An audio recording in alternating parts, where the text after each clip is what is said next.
This is the best video you're going to find on YouTube for a 97 Chevy K1500 ignition control module swap out. They all suck. They all leave out important information, important tools you need, important steps, and I pieced them all together, and some of them I made up on my own and figured it out on my own after hours and hours of research. So this is the best video, so you better watch it. I need 1 million views or I'm going to be ticked off. Because I'm awesome. And I show you 100%. Blah, blah, blah, blah. Shut up. I'm going to edit this part out. So suck it. Okay, I bought my 97 Chevy K1500 a year ago. It had starting issues. So we replaced the starter, the battery, and the distributor cap. And since then I've gotten about 500 consecutive instantaneous starts until yesterday. I hopped in the truck and I have 0 power anywhere. Engine wouldn't even turn over until I fiddled with the key and the steering wheel for about 2 minutes, and then it started right up the next 2 times, and then again 100% dead. So we are replacing the switch underneath the steering wheel. I went and bought the standard US 296 switch, which goes in underneath your steering column. I'm hoping that fixes my issue. Okay, real quick, here's your tool list. You need a 90 pick tool, a 7mm socket, 5/16 wrench, 8mm, a ratchet, socket extension, flat screwdriver, T25 Torx, a 4mm 6-point socket, or an E4 Torx socket, a work light, and an E-Torque 5 socket. Here's a closer look at the harness I'm going to swap out.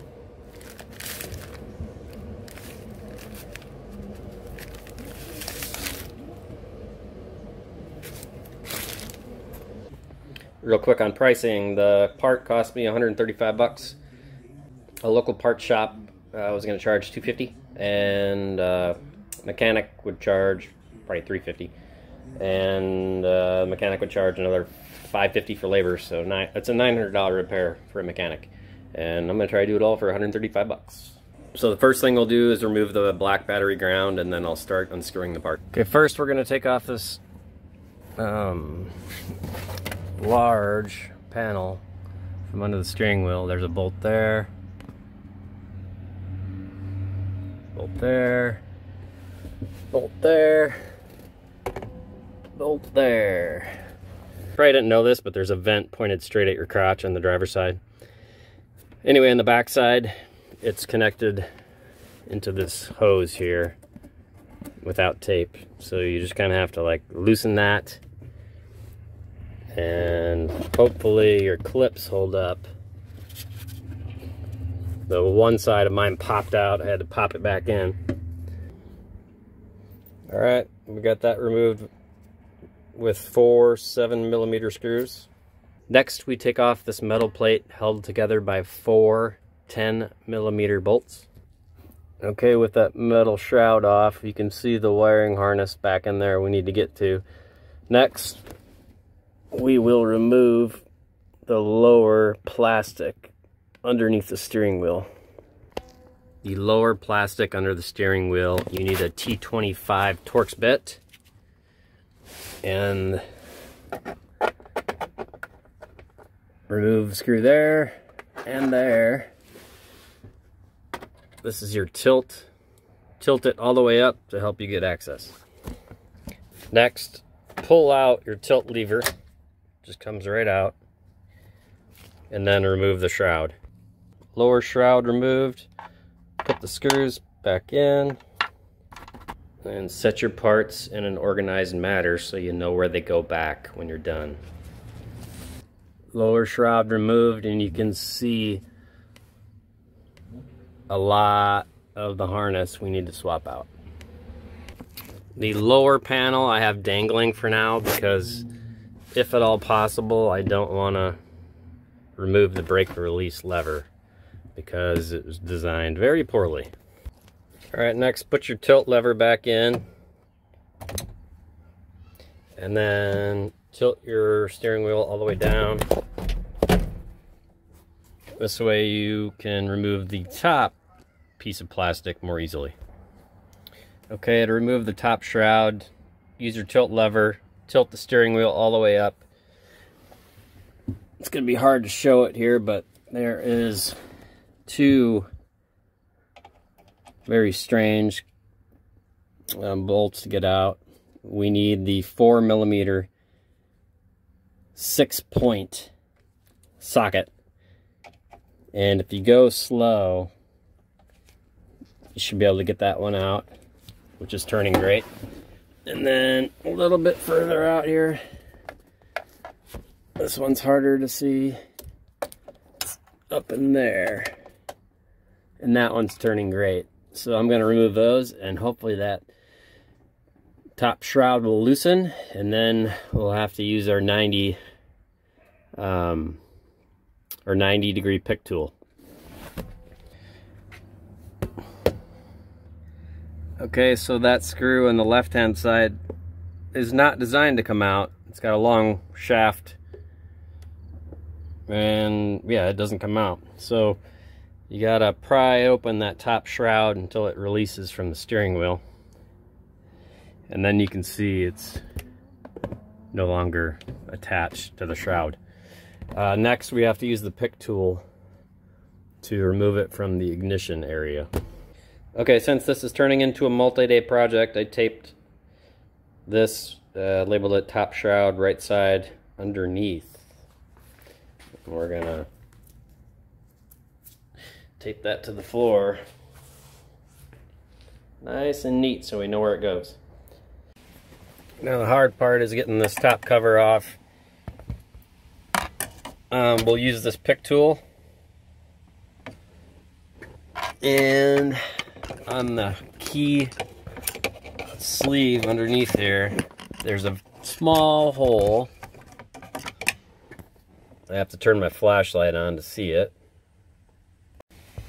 Apparently I can't record and have the flashlight on at the same time, so I'm going to pause it. Put this pick tool into the little pinhole under the cover. Just hold it loose inside the hole.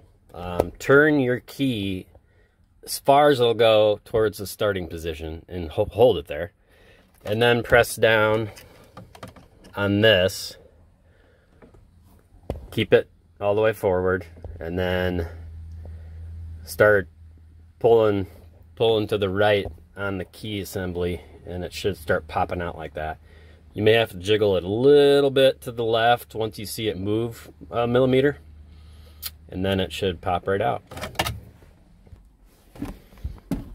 Now that the key's out, this cover should just come right off.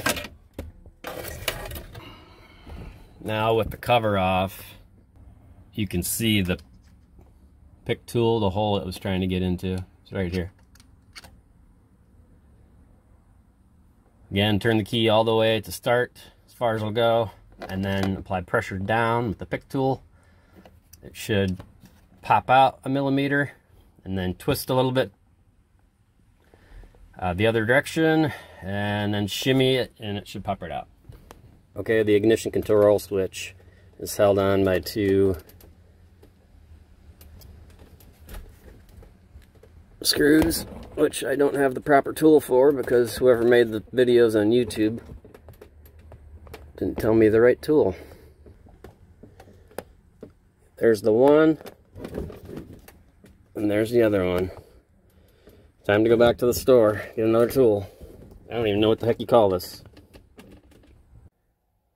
Okay guys, we just got back from throwing axes. Yeah, I said axes. And I swung through Home Depot. So I spent 2 hours trying to figure out what that part was. The socket I needed to get that out. It's a female Torx. Not many of you know what this is called, and you sure as heck haven't ever bought one, but that's an E-Torx bit is what you need for that. E-Torx, which the E stands for external. So Lowe's didn't have it. Sorry, Lowe's, but you didn't. Home Depot did. Now you can't just buy one, you have to buy a big old kit.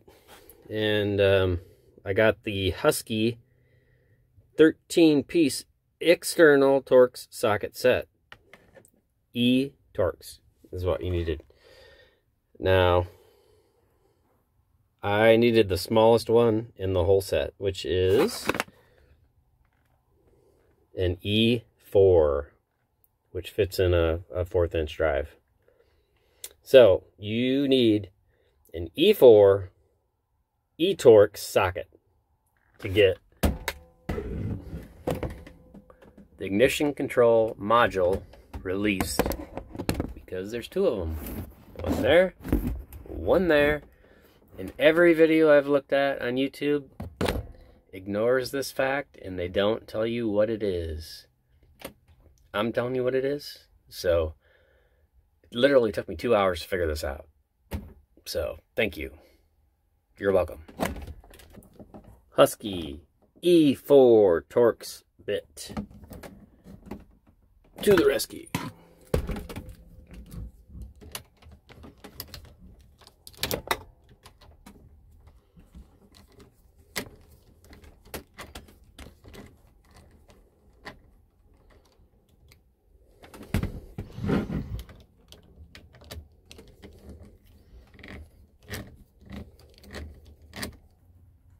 Alright, here's what these little suckers are. I really want to thank whoever designed this product. I really appreciate, I really appreciate it. I mean, why not force me to buy something 99% of the world doesn't know exists? Thank you. This connector needs to come off the key module. Here is the new unit. As you can see, there's a little clip there, and this nubbin goes in and out. There's no actual, this must be like a sensor. There's no, it doesn't connect into anything. So this thing is not coming out. And me and cheap Chinese plastic don't get along, so I don't really want to break it.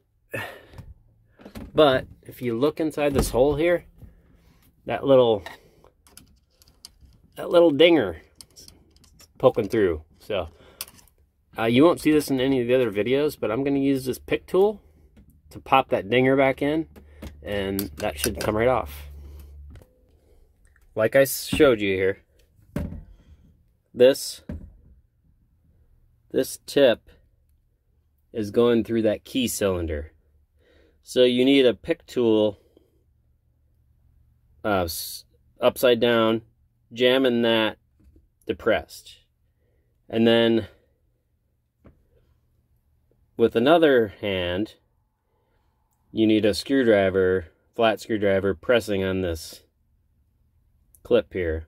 So pick tool, jamming that in, flat screwdriver, depressing that, and then it will twist like the video showed, but I'm pretty sure that guy busted it.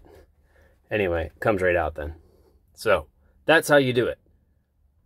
All those other YouTube videos that tried to show this, you failed. I succeeded. Alright, next there's a 7mm bolt we have to get out right there. And that is what holds the other end of the harness by clamp. You can't see it, but below the 7mm bolt there is also a little plastic clip you have to pry back to get it to snap out.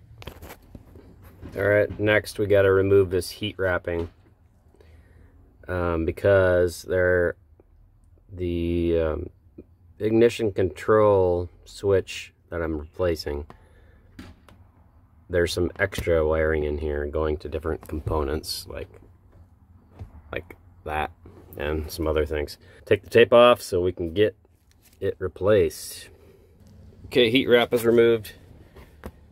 Now we have access to all the wires. We can cut these zip ties. Another 7mm bolt to remove. This one, you know, other videos said it was gold. Mine is actually a metallic red. Alright, so this parking brake connector has got to go. I just twisted this until it released from its home, and now the actual lever, there's just a little clip there. I'll put a flat screwdriver in there and it should pop right off. Alright, so my silver metallic red bolt / gold bolt, according to other reviews, it won't pull off. There's another little plastic tab on the bottom here, so keep that in mind. Okay, I finally got ticked, and I like shoved that down through there, and then I had like a long pulling, and it actually detached from its harness. I was getting into no man's land. I was starting to detach some of the blue tabs inside of the actual harness, which is a no. Anyway.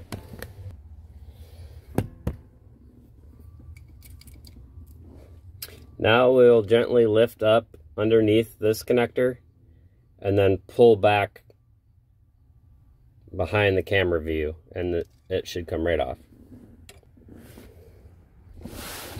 Here you can see it slides right off like so.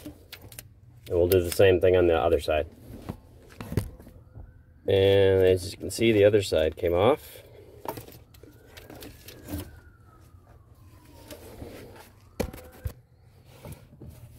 Okay guys, sorry, I don't know how to describe this other than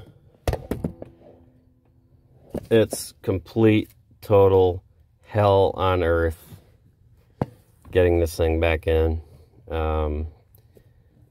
There's no camera small enough to actually show what I did, so all I gotta say is good luck. You're gonna need it, but take your time, do what I'm doing. I'm like on my back with my feet sticking out the driver's side door window for leverage. So get comfortable, get a pillow, be prepared to be on your back for like 2 hours. Okay, it's a miracle. You see all this stuff, you don't see anything. That's fine because it's a big mess. Anyway, I got hooked up.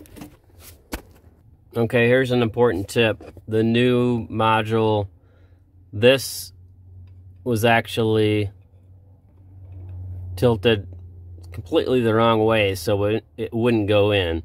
So I had to put a screwdriver in here and twist it to match the old one.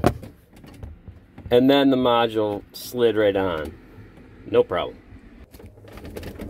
And since we only have a couple hours of daylight left, I'm gonna lightly screw this module in, try to put the key in and make sure it starts.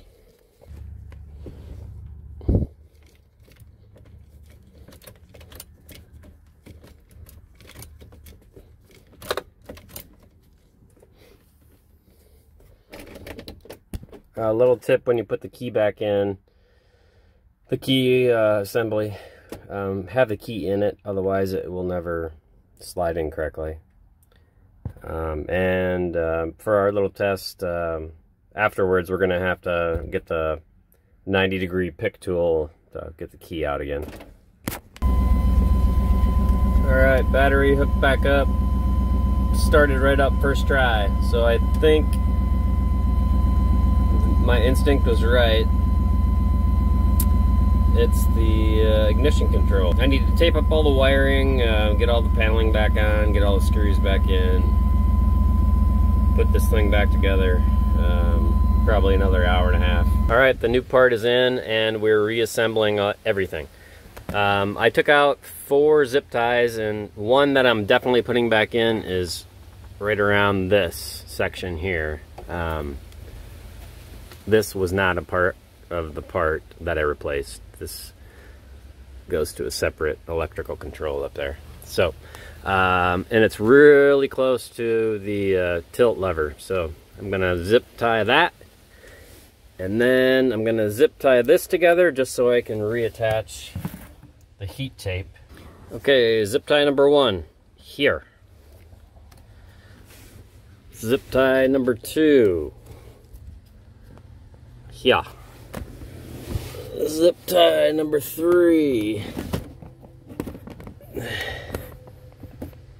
right there. Now, the heat tape will go over there, and if it's not sticky enough, I'll put some black tape around it. Okay, the 25-year-old heat tape failed. I'm just gonna put some black tape around that fresh. Okay, so maneuverability here is very poor, so I'm just cutting off 4 or 5 inch pieces and wrapping them individually down the line. All right, black tape has been applied.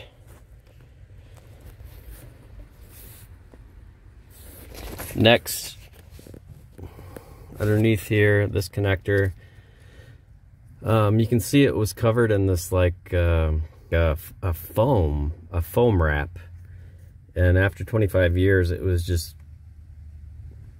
like a slimy, gunky mess, and I had to scrape it off. Anyway, I'm just gonna cover that with some black tape, since they felt the need to cover it with something 25 years ago.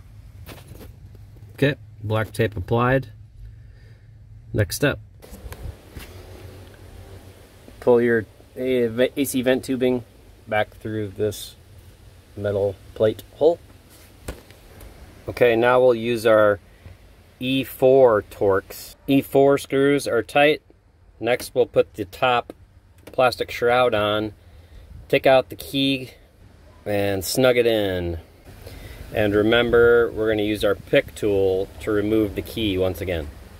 Okay, top cover has been reinserted. Key has been taken out. I used the pick tool as previously shown. This rubber gasket has been realigned. Time to put the key back in. Alright, key's back in. Time to connect the battery up once more. Make sure you have that plastic shroud really tight into the steering wheel. Mine was a little loose, and then when I went to test start it, it actually let me turn the key farther than it should, and just it wasn't a good fit. Once I jammed that plastic back in there, the key started and went into auxiliary perfectly. Okay, now we'll put in the metal shroud, and it's got these 4 10mm bolts. Okay, metal shroud is in. I need to tighten up these 10mm bolts. Okay, next we'll put in the bottom plastic shroud. Okay, here's a very important point I want to make. The top plastic shroud underneath here, you can see that bit right there. It's an E-Torx. It needs an E-Torx bit. There's another one on the other side. I can't show it. One of the alternatives that I used in the beginning to remove it was a 4mm 6-point. Okay. The equivalent of that, the better tool, is a E-Torx 5-bit. Okay. I had to go out and get another kit. My alternative worked up until the point where I had to remove the control switch, which needed an E4 E-Torx bit, which you can't buy that individually anywhere. So now that I have a whole kit which comes with the E5 bit, I'm going to use the E5 bit to put the E5 screws back in. Okay, the E5 Torx bit, to get it to screw into the shroud here, you need a helper with a flashlight. You'll have to pry this up until the 1/4 inch of a screw sticking up inside there goes into the housing. And you have a lot of play here, so you can't do it blind. You'll need a helper. Once it plops down on there, it'll be easy as butter to tighten that up. Okay, my whole family's out, but I did find a camper flashlight, solar one. I could jam in there. Can you see that?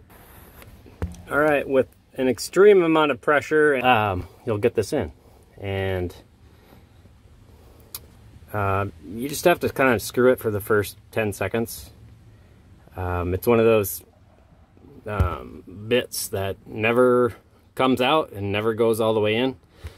So it's tight after about 10 seconds of screwing. And the top is much more snug.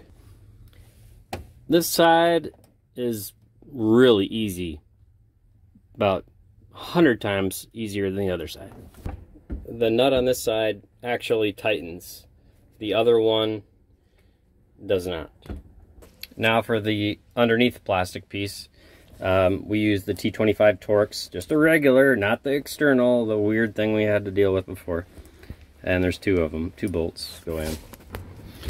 So it's quite a tight fit.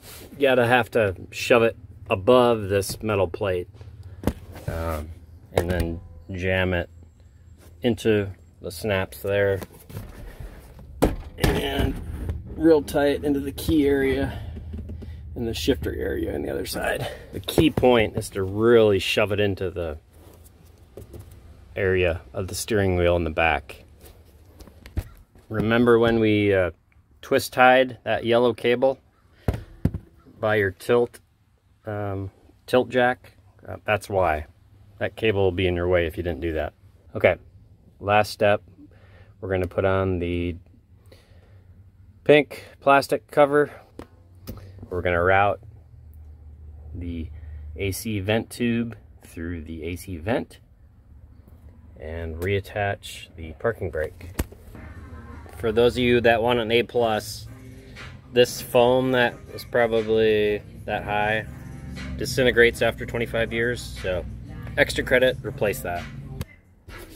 First step, we'll reattach that parking brake. You just stick it in and twist it, and then the external button just snaps right on. Reattach that hose. Okay, the dark pink plastic bottom piece is in. The brake release cap has been installed. Behind it, the plastic connector has been screwed back in, tightened. Up above here, there's a little hole you have to align. Press real hard and it'll snap and snug up. Behind there, we have the AC tube connected properly. And we have a 7mm screw here, here, here, and here. 4 of these, and then we're done. Alright, assembly complete. Last step, we'll start this up and make sure it all sounds good. Sounds good to me. Perfect. Time will tell if our intermittent starting issue is resolved by replacing this part. Cross your fingers.